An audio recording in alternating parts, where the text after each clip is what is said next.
Selamat datang di Samudra Ilmu Indonesia. Jurnal yang akan kita bahas hari ini berjudul The Restorative Justice in Handling Special Criminal Offenses, Between Theory and Practice. Karya Imron Rosyadi.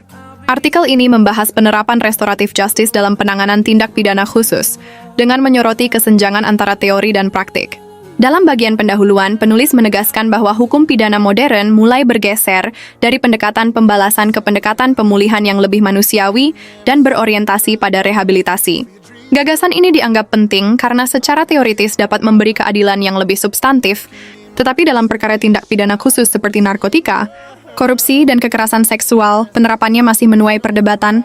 Pada bagian metode, artikel ini menggunakan pendekatan yuridis normatif. Hasil pembahasan pertama menunjukkan bahwa dalam perkara narkotika, restoratif justice sebenarnya sudah memiliki dasar normatif yang kuat melalui UU Narkotika, Perja nomor 15 tahun 2020 dan Perpol nomor 8 tahun 2001. Namun, dua putusan yang dianalisis memperlihatkan bahwa hakim masih cenderung menjatuhkan pidana penjara daripada rehabilitasi, sehingga tampak adanya ketidakkonsistenan antara norma dan praktik.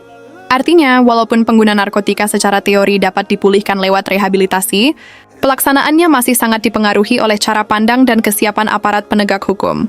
Dalam tindak pidana korupsi, artikel ini menunjukkan bahwa ruang restoratif justice sangat terbatas karena korupsi dipandang sebagai kejahatan luar biasa yang berdampak pada keuangan negara dan kepentingan publik. Mekanisme yang ada lebih menekankan penghukuman dan pengembalian kerugian negara, bukan dialog atau pemulihan relasional yang menjadi inti restoratif justice. Sementara itu, pada tindak pidana kekerasan seksual, penerapan restoratif justice juga dibatasi secara ketat karena perlindungan korban menjadi prioritas utama dan harus ada persetujuan korban tanpa paksaan.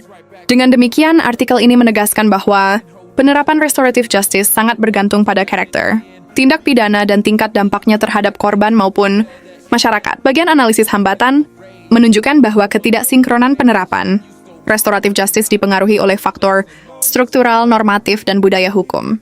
Di antaranya adalah karakter tindak pidana khusus yang cenderung represif, dominasi paradigma penghukuman, pemahaman aparat yang masih formalistik, keterbatasan fasilitas rehabilitasi, dan belum adanya standar operasional yang jelas. Faktor-faktor ini membuat kebijakan yang secara normatif progresif tidak selalu berjalan efektif di lapangan, terutama ketika dihadapkan pada praktik peradilan yang masih berpihak pada pemidanaan. Sebagai kesimpulan, artikel ini menilai bahwa restoratif justice memang sudah diakui dalam hukum Indonesia, tetapi penerapannya pada tindak pidana khusus masih terbatas, selektif, dan tidak konsisten.